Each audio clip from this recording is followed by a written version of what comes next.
Before San Francisco even had a chance to wake up, a team of FBI agents began to move. Unmarked vehicles sped through the streets heading toward the Pacific Horizon Institute. Publicly, the name was known as a leading scientific research center, but in reality it was the West Coast's largest large-scale drug manufacturing operation. Behind the building's gleaming glass doors and glamorous facade, everything was concealed within a sophisticated criminal production system. The moment the first FBI vehicle shut off its engine, the order to attack was given. A massive explosion sounded as a shaped charge blew out a glass door, marking the start of the raid. 73 agents poured into the main lobby, each step decisive and without delay. Detection equipment immediately reacted, warning that the level of airborne narcotics was strong enough to be lethal without protection. This was no ordinary research institute. The space inside was a nightmare.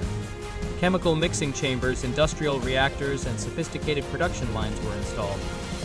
Liquids in large tanks labeled as biological detergents were actually drug precursors ready to be used to produce thousands of fentanyl pills every hour.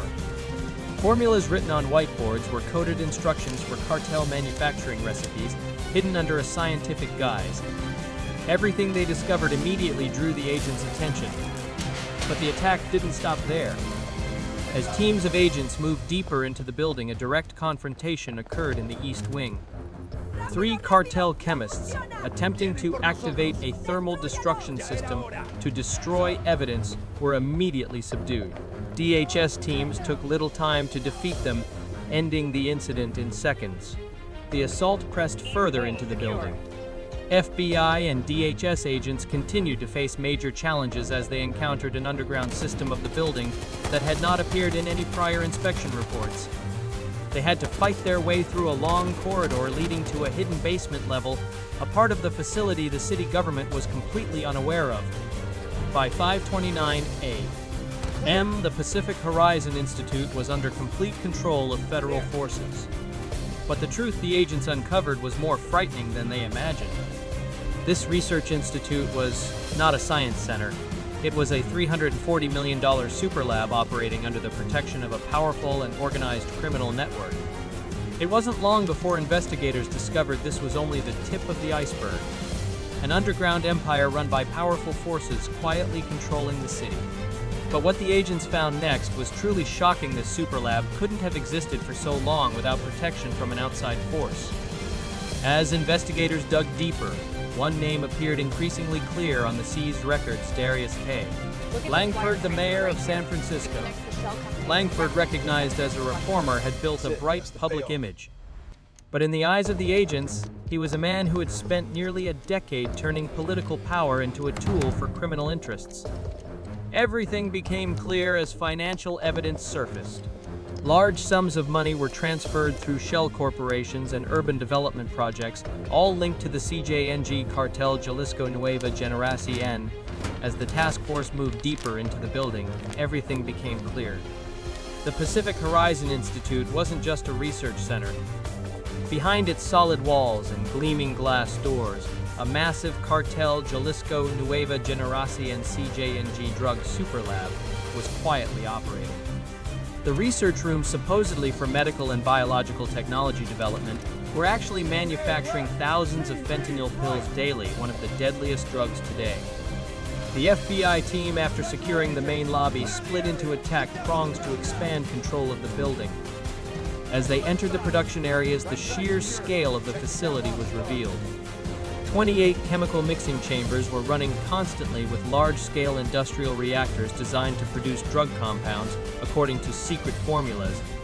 Chemical tanks labeled as biological research solvents contained dangerous precursors that could easily be converted into methamphetamine and fentanyl. The moment agents moved into the production rooms, a series of colossal machines with conveyor belt systems started operating.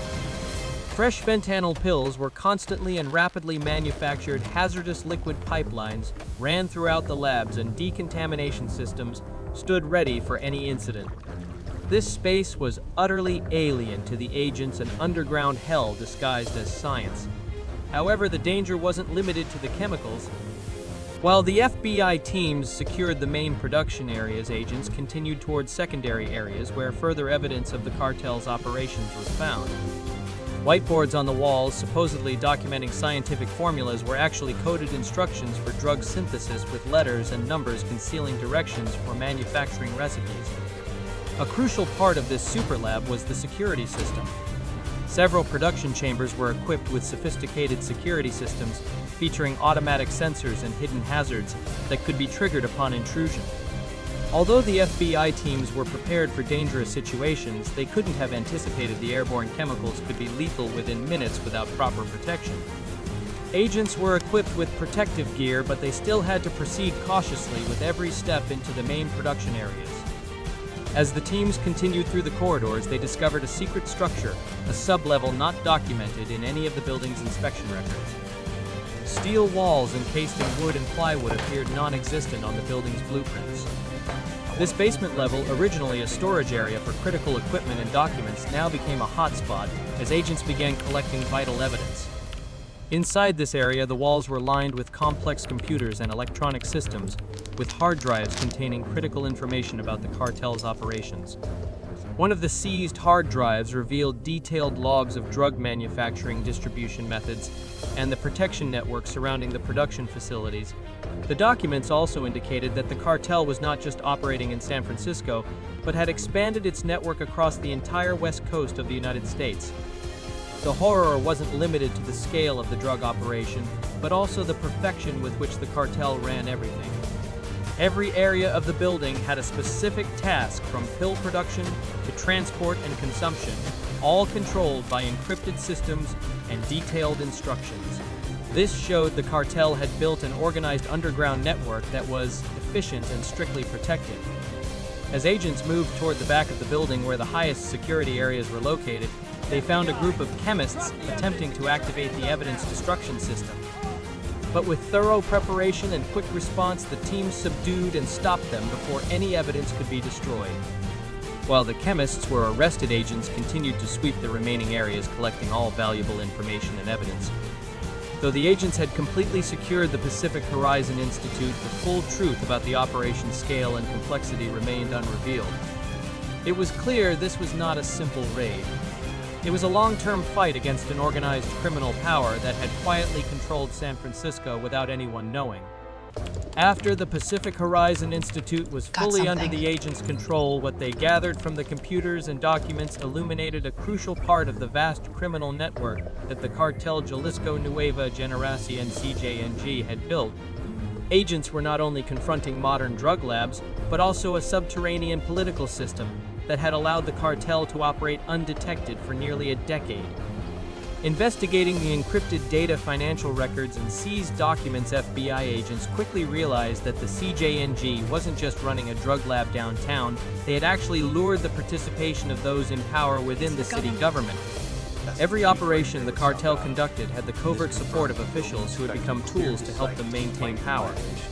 And as investigators meticulously studied the financial documents, one name appeared clearly on the paperwork: Darius K.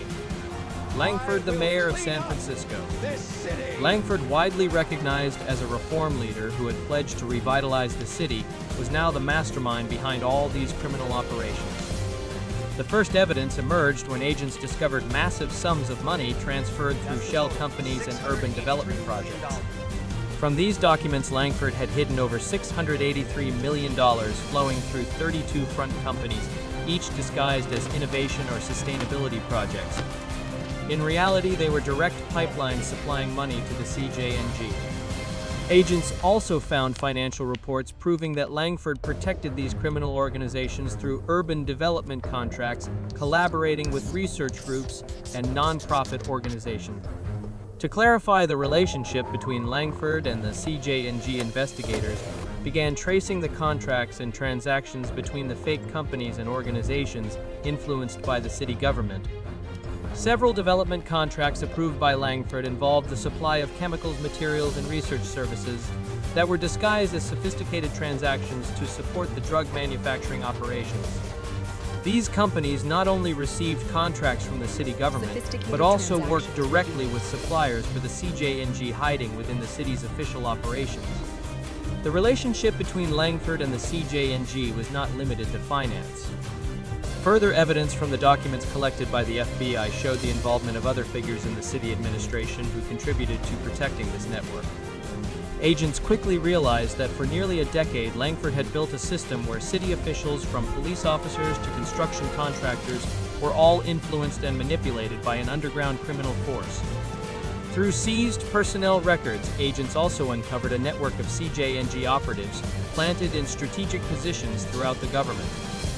Not only were there police officers, but also people working at ports, airports, building inspection offices, and transport inspection departments were within Langford's sphere of influence. This deep infiltration was not just corruption. It was a form of actual occupation where the CJNG could not only operate, but also protect its activities without fear of detection. As investigators delved into the classified information, an even more terrifying detail was exposed. Langford was not just shielding criminal activities, he was the one who built an organized criminal system within the very city he governed. Investigative documents showed that Langford directly approved the construction of new research and development facilities, each intended to serve drug manufacturing, transport, and distribution operations. Throughout the investigation, an undeniable truth was gradually revealed. Langford didn't just use his power to protect the CJNG, he built a city where the government and criminals merged into a single entity. The system he created not only protected the CJNG, but also provided them with a solid platform to expand and consolidate power for a decade. Langford had created an underground empire, a city he controlled not only through political decisions, but also through criminal activities protected by the government he led. Exposing this truth was not just a victory for the FBI agents, but a wake-up call for all cities, as greed and corruption can turn the government into a tool for crime without anyone realizing it. As investigators continued to analyze the documents collected from the Pacific Horizon Institute, they began to notice something surprising. The fact that the cartel Jalisco Nueva Generación and CJNG could operate on such a large scale in San Francisco was no accident. Behind the cover of research institutes and urban development companies, a complex criminal network had been implanted into every corner of the city government. The FBI agents and federal units were not just facing a criminal organization, but a criminal system that had deeply infiltrated the power structure of San Francisco. Investigative documents from hard drives, computers, and encrypted files revealed that the CJNG not only built a vast criminal organization, but also used government agencies and key city positions to protect and grow its network. What the FBI agents discovered wasn't just simple corruption. It was a subterranean invasion where a colossal criminal organization exploited government agencies to maintain and consolidate power for nearly a decade. Personnel records showed the CJNG had placed 94 operatives in strategic city positions. This number wasn't just corrupt individuals, they were people actively involved in running the city and controlling criminal operations. 18 of these operatives worked in law enforcement, from investigative teams to critical positions at checkpoints. 11 others were in inspection agencies at the airport and port, helping the cartel transport goods easily without detection. The remaining 58 worked in transportation and logistics, forming a network to move drugs and cash along routes both inside and outside the city. These operatives were not simply employees. They were vital links in a closed system. The deeper they dug, the more the FBI agents realized that the CJNG hadn't just intervened in executive agencies, but had also penetrated building inspection offices and licensing agencies. 7 other operatives were in these agencies, helping the cartel bypass security checks and build drug facilities right under the government's nose. They also controlled waste management and chemical disposal offices, helping the cartel easily destroy and conceal traces of criminal activities. Even more concerning was how Langford, the mayor of San Francisco, had created a parallel system where 2 governments coexisted: an officially elected government and an underground government run by criminals. Langford used his power to install these operatives into key agencies, allowing the CJNG to survive and thrive for nearly 10 years without detection. Langford's administration was not merely a tool for crime, but a platform that helped the cartel expand and protect its operations.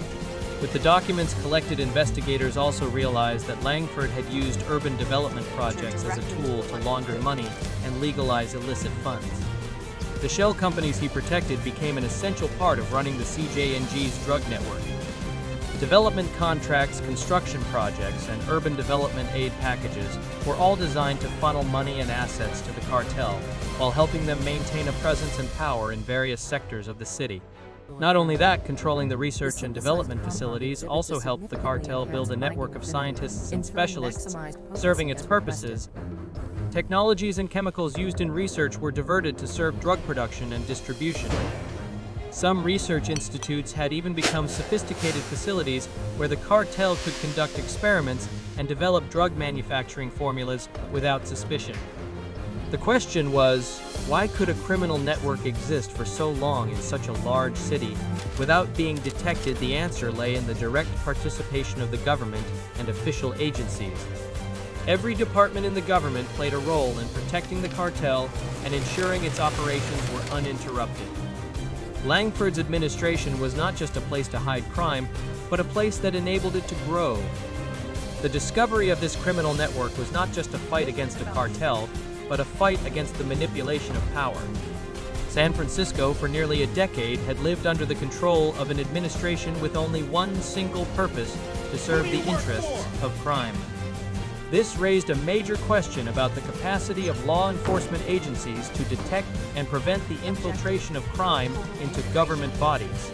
With the evidence gathered from the Pacific Horizon Institute and the document files on the underground criminal network, a large-scale offensive was launched. The FBI agents were no longer simply confronting a single criminal organization. They were engaged in a war against a criminal system perfectly concealed within the city government. This was no longer just about dismantling a drug manufacturing facility, but about shattering an entire underground empire controlling San Francisco. At 6:12 a.m., the order was issued citywide deployment. All teams moved. Federal forces simultaneously began attacking 19 different locations in the city allocated to the FBI, DHS, DEA, HSI, U.S. Marshals, and a TFA, ASA. This attack was not only large-scale, but also tightly organized, aimed at dismantling drug facilities, gathering information, and apprehending the ringleaders.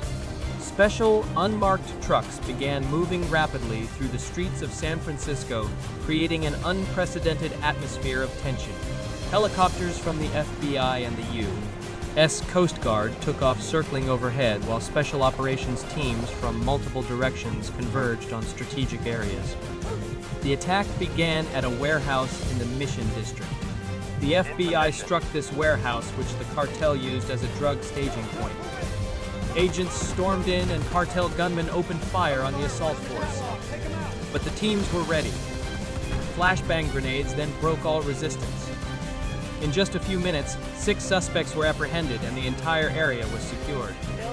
They discovered 1.3 tons of crystal methamphetamine hidden behind false walls, enough for consumption nationwide. As the assault continued, DHS agents raided a biological lab, converted into a pill-pressing factory in the Dogpatch Industrial Zone. This was a large-scale fentanyl production facility, with the pill-pressing lines still active. The presses, like emotionless production machines, continually churned out thousands of deadly pills every hour. But when the assault teams advanced into the back area, 2 cartel chemists tried to set fire to dangerous chemical drums to destroy evidence. The agents didn't give them a chance.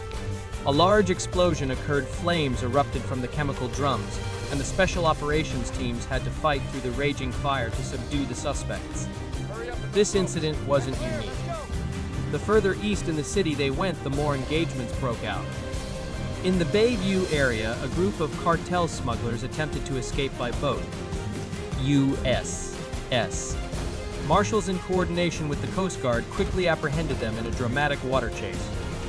When their vessel deliberately rammed the Coast Guard boat, a massive collision occurred, causing the cartel boat to spin and crash into Pier 42. 3 individuals were arrested and $12.7 million in cash was seized from the boat. In the Selma area, the situation became more intense than ever. An underground concrete wall was breached, revealing a subterranean bunker equipped with weapons and defensive supplies. Agents faced a group of cartel security guards armed with spears, shields, and crude weapons.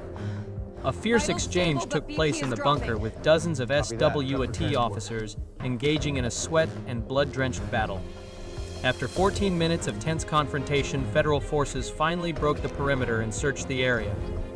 Inside the bunker, agents discovered 8.4 tons of chemical precursors, 380 firearms and ledgers documenting transnational drug trafficking routes. Rooms were filled with burner phones and encrypted hard drives, all vital clues in this criminal network.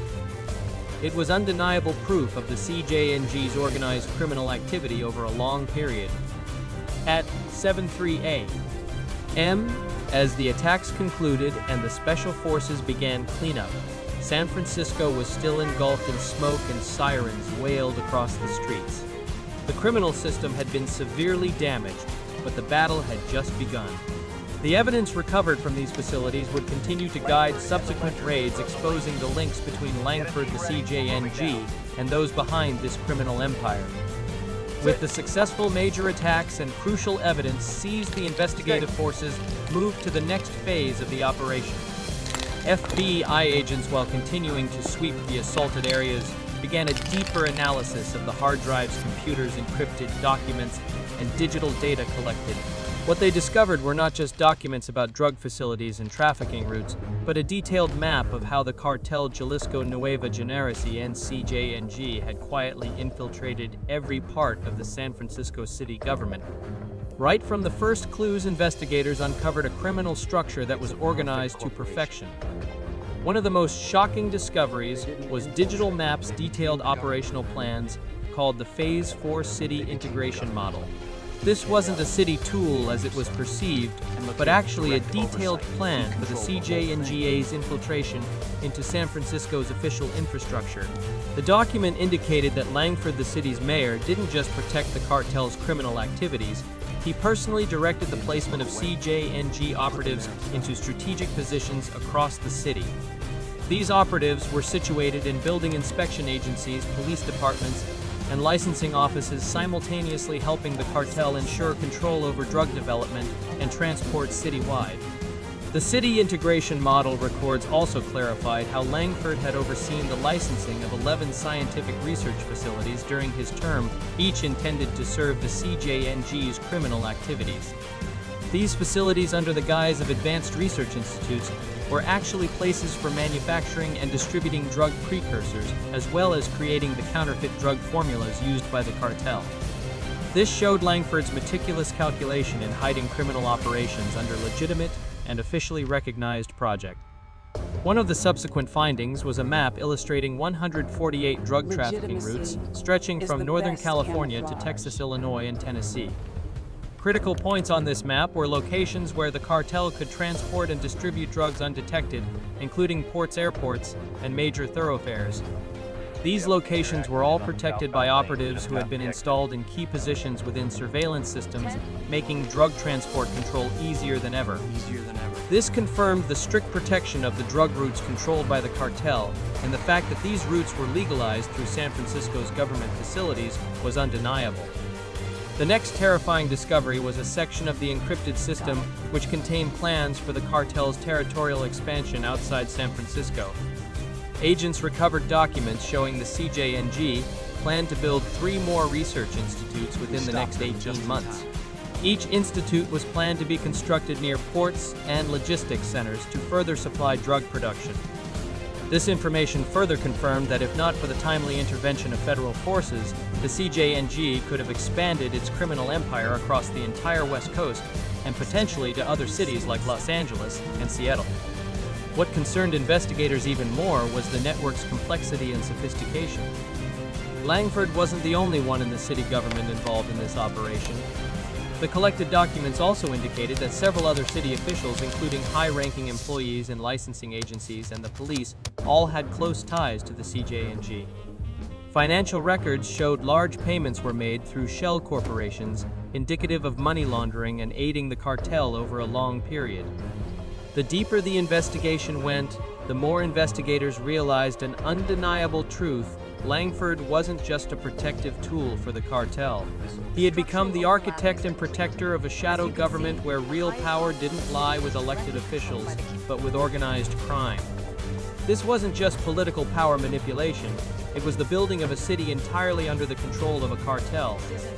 With these findings, FBI agents became even more determined to expose the links between Langford and the CJNG and not stop at dismantling drug facilities. They had to prove that the cartel's subversion of the city government was a crime that could not be overlooked, and that cleaning up the government of these corrupt leaders was an urgent mission.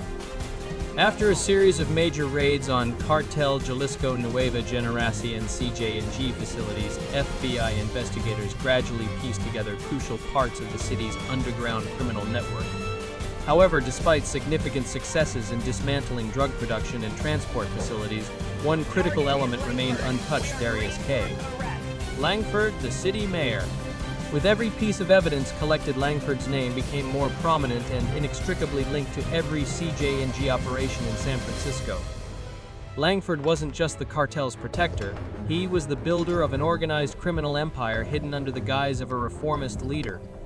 FBI agents realized he was the man behind the protection, funding, and security for all of the cartel's operations for a decade. Documents recovered from seized computers and encrypted hard drives showed close ties between Langford and high-ranking CJNG leaders, proving he was primarily responsible for building and maintaining this network. When signs indicated Langford might be preparing to flee San Francisco, the FBI acted quickly. Investigations into Langford's phones and communications further clarified the danger.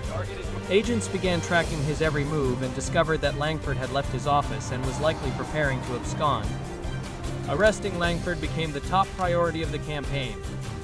At 9:00 p.m., MFB, agents, and federal forces surrounded Langford's mansion in Nob Hill.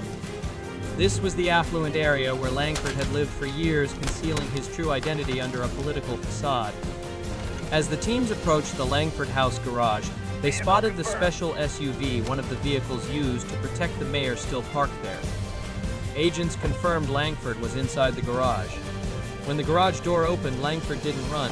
He stood still, looking at the agents. Although he was ready to flee, the FBI's presence didn't give him any opportunity. However, a sudden event occurred. Two cartel assailants hidden inside the house as security rushed out to attack the FBI agents with crude weapons. The agents immediately retaliated and quickly subduing them in a close-quarters fight. Langford was arrested without resistance. As he was being placed in the police car, he spoke only one sentence: "You don't understand." "You're too late." The words sounded like a confession of a criminal empire that couldn't be broken, and now its time had ended. When agents inspected Langford's car, they discovered several important pieces of evidence: 4 burner phones, 2 encrypted laptops, and a briefcase containing nearly $480 in cash. A fake Mexican passport and documents preparing for Langford's trip to a safe house were also found, indicating he had planned his escape. With Langford's arrest, the criminal empire he had built for nearly a decade was finally crushed. However, the truth was not just the downfall of one individual. Langford had caused the entire city to live under the governance of a shadow criminal system. After Langford's arrest, agents continued their work re-examining the remaining facilities and searching for other figures behind the scenes in the government. San Francisco now no longer lived in the shadow of a manipulated administration. The city had begun its process of revival. But the lesson this city learned will remain: that the greed and indifference of those in power can lead to the collapse of an entire community. Langford's downfall not only ended a criminal empire, but was a waking moment for all those who believed power could be manipulated without being detected.